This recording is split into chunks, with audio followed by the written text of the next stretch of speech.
Olá, tudo bem? Estamos aqui em mais uma aula da nossa Escola de Servos. Estamos no módulo Amar, com o tema Intercessão. Amém? Vamos orar? Pai de amor, obrigado por estarmos aqui mais uma vez para ouvir a Tua palavra, Pai. Fale conosco através dessa aula e que possamos, Senhor, sair abençoados nesses próximos minutos, onde estaremos estudando sobre, Senhor, a importância da intercessão e da oração. Em nome de Jesus. Amém. Então, hoje, nesta segunda aula do módulo Amar, com o tema Intercessão, temos aqui o nosso primeiro versículo-chave, que está em 1 Tessalonicenses, capítulo 5, versículo 17. Eu vou aqui sempre abrir a Bíblia. Estou aqui no computador, aqui puxando. 1 Tessalonicenses, capítulo 5, versículo 17, diz o quê? Na Nova Versão Internacional diz, orem continuamente. Ou na versão tradicional, orai sem cessar, que é o que está na tua Bíblia. Então a aula começa com o item A, dizendo, orações que fortalecem o ministério.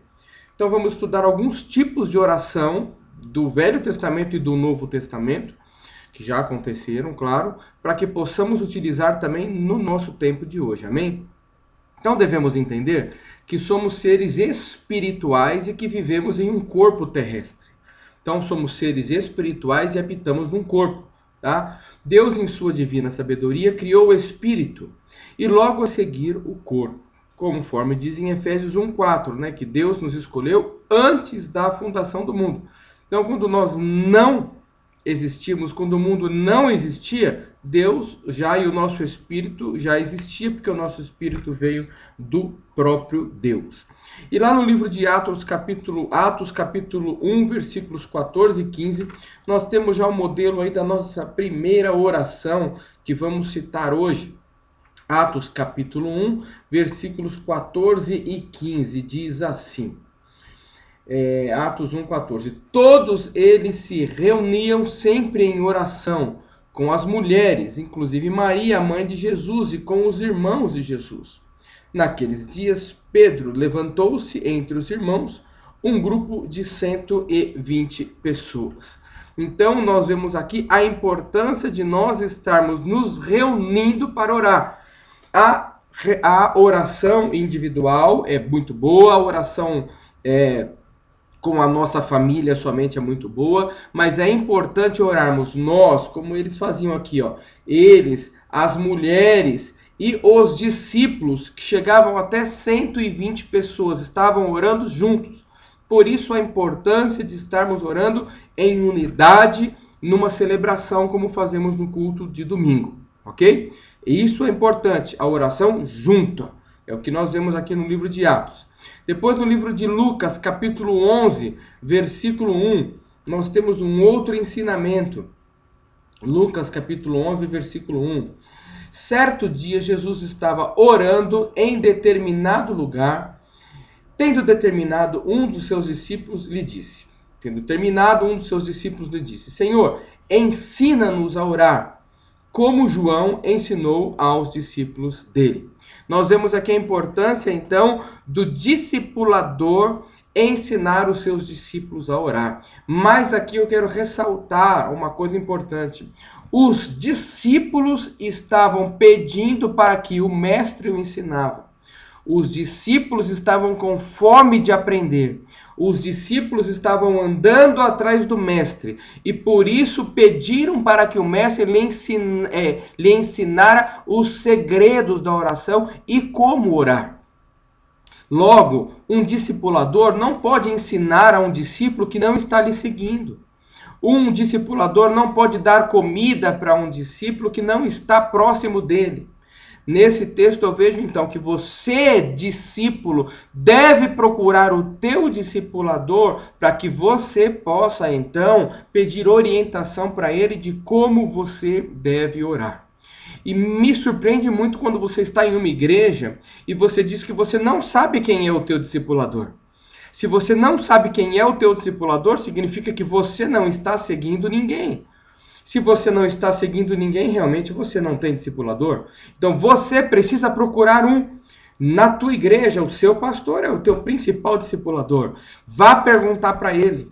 Quando alguém lhe perguntar, então, quem é o teu discipulador, você responda a quem você está seguindo. Se não está seguindo, procure seguir alguém. Tá? Se não sabe a quem seguir, o teu pastor é a tua referência. Vai falar com ele e pedir explicação para ele. Pastor, como eu devo orar para o Senhor me dar um discipulador? E vai ser uma grande bênção. Amém? Então, logo, o discipulador ensina os seus discípulos, aqueles que estão junto com ele, lhe seguindo. Segundo tipo aqui de importância, a importância da oração e tipos de oração, nós vemos no livro de Atos, capítulo 10. Atos, capítulo 10. Atos, capítulo 10, dos versículos 1 ao 5. Diz assim: havia em Cesareia um homem chamado Cornélio, centurião do regimento conhecido como italiano. Ele e toda a sua família eram piedosos e tementes a Deus. Dava muitas esmolas ao povo e orava continuamente a Deus.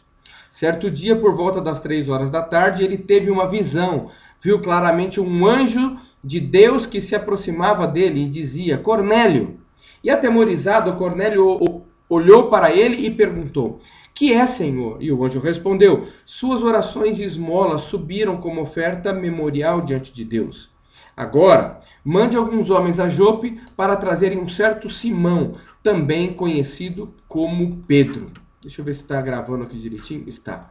Também conhecido como Pedro. Então nós vemos alguns fatores importantes nesta oração de Cornélio. Primeiro, a oração continuamente que ele fazia fez com que Deus liberasse um anjo para falar diretamente com ele. Pela oração e também pelas esmolas que ele, pela benfeitoria que ele fazia com os necessitados. Fez com que alguém da equipe principal fosse pregar para ele. Ou seja, as orações dele moveu o coração de Deus a tal ponto que Deus mandou que ele pedisse para que um dos principais apóstolos fosse pregar diretamente para ele.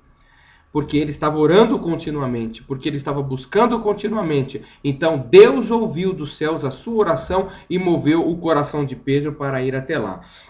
E por conta disso, se você lá lê o livro de Atos todo, ele teve o privilégio de ter a primeira célula fundada em sua casa. Pedro foi lá e Pedro ministrou a palavra. Pedro ministrou o evangelho de Jesus para ele. O evangelho estava no início. A igreja estava no início, nem existia igreja ainda, eram os seguidores do caminho. E Pedro então foi lá e fundou a primeira célula na casa de Cornélio, que depois virou uma das igrejas de Jesus Cristo. Então, Deus usou o lar daquele que estava orando continuamente, daquele que estava praticando o bem. Então, um outro benefício para quem está orando continuamente e praticando o bem, o verbo de Deus e o Espírito de Deus uniram-se para abençoar todos os fiéis que estavam nessa reunião. Nós vemos em Atos 10, se você ler até o final do capítulo, que o Espírito do Senhor desceu sobre aquela casa e todos foram batizados no Espírito Santo. Por causa de um homem que orava continuamente e por causa de um homem que tinha um bom coração e praticava boas coisas, dando esmolas, Deus então plantou naquele local uma igreja e muitas pessoas foram abençoadas ali pelo poder da oração daquele homem na sua casa. Então nós vimos a importância de orar em comunidade. E agora estamos vendo a importância de orarmos continuamente na nossa casa também. No livro de Lucas, capítulo 5, dos versículos 4 a 11, nós temos o quê? A oração da pesca maravilhosa. Vamos lá. Lucas, capítulo 5. Lucas, capítulo 5, dos versículos de 4 a 11. Tendo acabado de falar, disse a Simão: vá para onde as águas são mais fundas, e a todos lancem as redes para a pesca. E Simão respondeu: mestre, pescamos a noite inteira e nada pescamos. E versículo 6. Quando fizeram, pegaram tal quantidade de peixe que as redes começaram a rasgar-se. Então fizeram sinais a seus companheiros do outro barco, para que viessem ajudá-lo. E eles vieram e encheram ambos os barcos a ponto de quase começarem a afundar. Quando Simão Pedro viu isso, prostrou-se aos pés de Jesus e disse: afasta-te de mim, Senhor, porque sou um homem pecador. Pois ele e todos os seus companheiros estavam perplexos com a pesca que haviam feito. Como também Tiago e João, os filhos de Zebedeu, sócios de Simão. Então Jesus disse a Simão: não tenha medo, de agora em diante você será pescador de homens.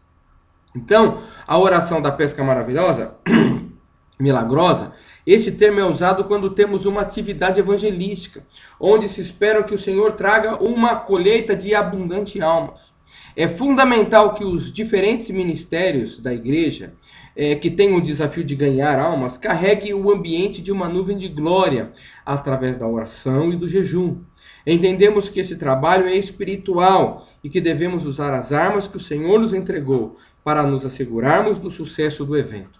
Ou seja, eles não tinham pescado nada, mas eles disseram o seguinte: olha, não pescamos nada até agora, mas pelo teu nome, pela tua palavra, então pela tua intercessão, Jesus, porque o Senhor está intervindo nesta causa, nós vamos até lá e vamos jogar as redes novamente. E aí tudo se encheu.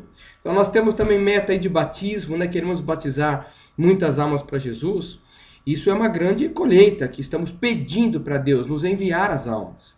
Então devemos pedir a Deus através do quê? Da oração e do jejum. Vamos começar a jejuar também. Temos aí as 80 horas de oração começando, né? Essa semana que eu estou gravando a aula, claro, você vai assistir a aula depois, não vai entender nada. Mas temos um projeto de batizar 80 pessoas e estamos orando 80 horas por essas pessoas. Para cada alma, 1 hora de oração. E para cada hora de oração, vamos lançar a rede. E o Senhor vai colocar um peixinho de cada vez lá e vamos ter uma grande colheita em nome de Jesus. Amém? Também a oração, vemos a oração de Jesus pedindo os novos líderes, pedindo novos líderes. Está lá em Mateus, capítulo 9, dos versículos 37 e 38. Então, Mateus 9, 37 e 38, Jesus vem de uma necessidade de trabalhadores, de pescadores de almas. Então, o que Jesus fez? Jesus, ele tá para nos ensinar. Ele, sendo Jesus, o que ele fez? Quando ele detectou que estava faltando pessoas para trabalhar ao seu lado. Ele disse o seguinte: então, Jesus disse aos seus discípulos: a seara é grande, mas os trabalhadores são poucos. Então peçam, pois, ao Senhor da seara, ao dono da seara, que envie trabalhadores para a sua seara. Não cabe a nós, então, estarmos muito preocupados em fazer o trabalho. Cabe a nós estarmos preocupados em orar para que Deus, o dono da seara, envie mais trabalhadores para a nossa seara. A nossa função é orar. Quando você está aflito no teu ministério, no teu trabalho, na tua função do culto. Por exemplo, você tem uma função no culto, de transmitir o culto pelo Facebook. E você está com uma equipe pequena. Então você tem que fazer o quê? Orar. Está com problema no teu pequeno grupo. Você está com poucas pessoas lá e o pequeno grupo não está crescendo. Qual a tua função? Orar. Né? É como uma engrenagem. Né? Nós temos a engrenagem, nós aqui trabalhando com algumas pessoas. Mas o que faz essa engrenagem rodar e rodar cada vez mais rápido é a graxa que colocamos nessa engrenagem. E a graxa é a graça de Jesus. Né? E a graça de Jesus, quanto mais oramos, mais recebemos dela, mais confiantes ficamos e mais o Senhor responde às nossas orações. Amém? Temos também no livro de Gênesis, capítulo 12, versículo 2, o que? Nós temos uma promessa de Deus para as nossas vidas. Eu vou ler o texto de Gênesis e depois vou ler aqui também o texto da nossa aula. Gênesis 12, 2 diz: farei de você um grande povo e te abençoarei. Tornarei famoso o seu nome e você será uma bênção. Você será uma bênção, meu amado. Essa promessa foi feita para Abraão e ela é sobre as nossas vidas através de Jesus. Então nós devemos o quê? Orar reivindicando esta promessa. O Senhor prometeu que Abraão seria pai de grande nação e se cumpriu na vida de Abraão. E nós somos co-herdeiros desta bênção. Então nós devemos também reivindicar, orar reivindicando: Senhor, entregue para mim os meus discípulos. que eu tenha pessoas que me sigam para ser seus discípulos, Deus, e que esses discípulos então possam passar para outros, e os meus discípulos passar para os meus netos, e depois para os bisnetos, e depois para os tataranetos, como diz lá em Salmos capítulo 2, versículo 8. Vamos ver o que diz lá Salmos 2, 8, também um texto muito gostoso. Pede-me e te darei as nações como herança e os confins da terra como tua propriedade. Devemos reivindicar ao Senhor as almas que ele garantiu para Abraão. E se garantiu para Abraão, vai também nos dar através da oração e da intercessão. Então nós vimos aqui alguns pontos importantes. Você pode recapitular na aula aí, mas eu tô louco para falar aqui de novo, né? Algumas orações que fortalecem o nosso ministério. Primeiro aí nós vemos no livro de Atos aí, nós devemos o que? Orar com os nossos discípulos, orar juntos também com a comunidade, junto com a igreja. Depois nós vemos aqui em Lucas capítulo 11... que o líder deve ensinar o discípulo a orar e o discípulo deve procurar o discipulador. Quem procura o discipulador é o discípulo, quem segue é o discípulo. A responsabilidade do crescimento é do discípulo e não do discipulador. O discípulo procura, o discípulo vai à busca e o discipulador vai fornecendo na medida da fome do discípulo. E é uma grande bênção em nome de Jesus. No livro de Atos nós temos o que então? A oração com a bênção integral, né? Quando o Cornélio orou lá e foi instituída a primeira célula, a oração em sua casa. Lucas, vemos a oração da pesca milagrosa, que devemos então orar antes de evangelizar. Primeiro orar e jejuar. Depois, a oração pedindo para o Senhor mandar mais ceifeiros, mais trabalhadores. Lá está em Mateus 9. E a oração reivindicando a promessa do Senhor em Gênesis capítulo 12, versículo 2. B. Como conseguir vitórias na oração? Então, lançar-nos a desenvolver a obra de Deus é uma tarefa na qual precisamos fazer uso das armas espirituais que Deus pôs à nossa disposição. Então, muitas pessoas querem trabalhar no mundo natural, mas não é no mundo natural que vamos alcançar os resultados. Porque a nossa batalha está no mundo espiritual, porque somos espírito habitando num corpo. Lá em 2 Coríntios, capítulo 10, diz o seguinte, vamos lá, 2 Coríntios, se eu tiver a tua Bíblia aí, né? 2 Coríntios, capítulo 10, versículo 4. As armas com as quais lutamos não são humanas, pelo contrário, são poderosas em Deus para destruir fortalezas. Destruímos argumentos de toda pretensão que se levanta contra o conhecimento de Deus e levamos cativo todo pensamento para torná-lo obediente a Cristo. Nosso pensamento obediente a Cristo. O texto diz o que então aqui? As armas de Deus são poderosas para derrubar argumentos, entendendo que estes são um direito legal que o inimigo tem em suas mãos. O que são esses argumentos? As coisas não dão certo para você e você começa a achar argumento. Por quê? Tinha poucas pessoas no culto ontem, por quê? Porque tinha isso, porque tinha aquilo. Foram poucas pessoas no meu pequeno grupo, porque um ficou doente, o outro ficou assim, ficou acolá. Nós criamos argumentos para justificar um resultado medíocre. E, na verdade, o que está faltando é oração. A nossa luta para ter um culto abençoado no próximo domingo, para ter um pequeno grupo abençoado na próxima sexta-feira, na próxima quinta-feira, é eu estar orando hoje. Eu orando hoje, tendo o meu TSD, o meu tempo a sós com Deus hoje, eu garanto a unção, a bênção, as pessoas, as almas, uma grande pesca no meu próximo pequeno grupo.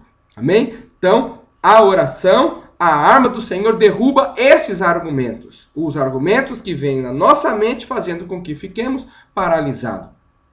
Derrubar toda a altivez. Através da oração, podemos quebrar o espírito de engano que busca menosprezar o senhorio de Jesus. Exatamente isso, ficamos estabilizados. Não, é assim que funciona. Deus me deu essa porção, tá tudo certo.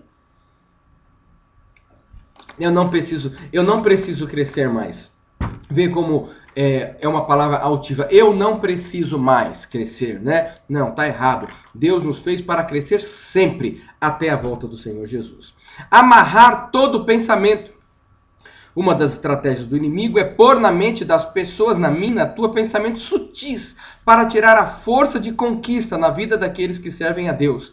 É o que nós falamos até agora, né? Pensamentos que fazem com que nós fiquemos paralisados, acostumados e presos no pecado. Mas a arma espiritual que Deus nos deu, que é a oração, e esses tipos de oração que estudamos acima, vai nos levar a romper o natural e viver no sobrenatural, em nome de Jesus, viu? Toma isso para sua vida. Eu não digo só para o teu ministério, para o teu pequeno grupo, não. Na tua vida, no teu trabalho, na tua família. A oração vence o mundo natural e passa para o sobrenatural. Não vamos viver mais no natural, vamos viver no sobrenatural, porque vamos viver não do que vemos, vamos viver daquilo que profetizamos e falamos, em nome de Jesus. Amém? Número 2. Eles venceram o adversário com, e nós venceremos o adversário com o que? Lá em Apocalipse, capítulo 12, versículo 11, diz: como vamos vencer, então, esse momento de dificuldade que você está passando, que eu estou passando, momentos de provação, momentos de crise, que todo mundo fala, agora a crise chegou na minha casa.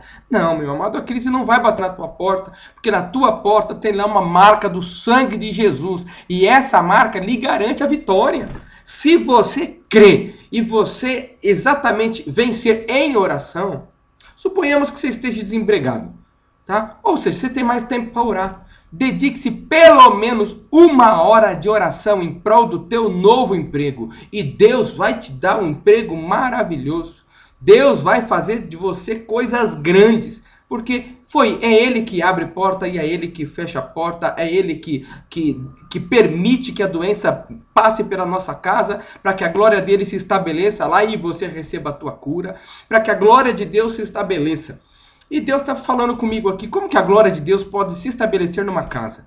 Irmãos, eu vejo pessoas, tem vídeos na internet aí, algumas pessoas sem perna, e mesmo sem perna são felizes, contentes e fazem a obra do Senhor, são bem-sucedidos na vida. Isso é glória de Deus. Glória de Deus não está somente naquelas coisas maravilhosas, está no momento da luta, você acreditar e se fortalecer nesta arma, que é a intercessão, que é a oração, você se fortalece nessa arma e você então continua firme. E as pessoas falam, como é que ele pode? Nesse momento de dificuldade, em meio a essa luta toda, ele continua firme. Poxa, como ele é forte! Essa força vem do Senhor, e a alegria do Senhor é essa força. E você se fortalecendo nessa oração, esse momento passa. E a glória de Deus, então, mostra para as outras pessoas, é mostrada para as outras pessoas através da sua perseverança. Mas Apocalipse 12, 11 aqui nos mostra o como venceremos tudo isso. Olha o que diz Apocalipse 12, 11. Eles o venceram pelo sangue do Cordeiro e pela palavra do testemunho que deram diante da morte. Não amaram a própria vida. Então nós vencemos o quê? O poder do sangue do Cordeiro. Não somente o sangue de Jesus nos limpa do pecado, mas também é uma arma de ataque contra as forças do mal. Quando o pensamento chegar, você fala, Senhor, passa o sangue de Jesus na minha memória, na minha mente, porque eu sou mais que vencedor. E o sangue de Jesus passa e você continua em nome de Jesus. A palavra de testemunho. Deve existir uma forte conexão entre o que confessamos e o que fazemos. Está errado na tua lição aí, o que fazemos. Isso quer dizer que nossos atos falam muito mais do que nossas palavras. Não adianta eu falar que eu acredito em Jesus e quando vem a luta eu dou aquela fraquejada e não é comigo mesmo. Não, a minha atitude fala muito mais do que a minha palavra. Por isso eu devo crer no coração e confessar com a boca que Jesus Cristo é o Senhor. Jesus Cristo é o Senhor no momento da tribulação e no momento da alegria. Mas em todos os momentos, ou na tribulação ou na alegria, eu estou ali intercedendo, chamando, clamando pelo meu Deus e pedindo para que o sangue de Jesus purifique a minha vida. E aí então as minhas atitudes vai dar testemunho em quem eu tenho crido. E é isso que o Senhor quer de você, tá? Outra coisa, menosprezaram suas vidas. Jesus disse que o que não aborrece a sua própria vida não poderá ser seu discípulo. Ou seja, você tem que menosprezar esses momentos de dificuldade, porque são passageiros, porque a nossa passagem aqui na Terra é muito rápida. Hoje eu existo, amanhã eu não existo mais. Então, as grandes dificuldades que parecem existir e acontecem mesmo, e o que a nossa vida, e o que a vida, e o que as pessoas que estão ao nosso redor dizem, é que, que grande dificuldade você está passando, você deve o que menosprezar, como o próprio versículo diz, não amaram a sua própria vida, não amaram as dificuldades e as lutas que estão vivendo hoje, mas amaram quem? A Jesus, ao sangue do Cordeiro, e deram testemunho, acreditaram, trabalharam em prol da sua vitória pelo sangue de Jesus, e aí então venceram o adversário no dia mau. Amém? Conclusão. Deixa eu ver quanto tempo a gente já tem de aula aqui. 25 minutos, né? Conclusão. Você já tem uma chave mestra em sua mão que lhe abrirá todo tipo de portas. Use-a de uma maneira eficaz, especialmente nas diferentes etapas de desenvolvimento de seu ministério. Não sei em que momento do seu ministério você está. No começo do pequeno grupo, no meio do pequeno grupo, um pequeno grupo que já está bastante tempo em atividade. Em todos os momentos você tem uma chave, é a oração. Tá? Se está no começo, você usa um tipo de oração que nós ensinamos acima. Se está um pouco mais velho, usa um outro tipo de oração. Mas em todo tempo, orai sem cessar. Amém? Deus abençoe você, que essa palavra possa ter falado muito ao teu coração. Obrigado, Jesus, por esta aula maravilhosa que falou em meu coração e tenho certeza que falou no coração desses que aqui estão também. Em nome de Jesus, revele, Senhor, em nós e que possa dar muito fruto. Em nome de Jesus, amém. Deus abençoe e até a nossa próxima aula. Tchau, tchau.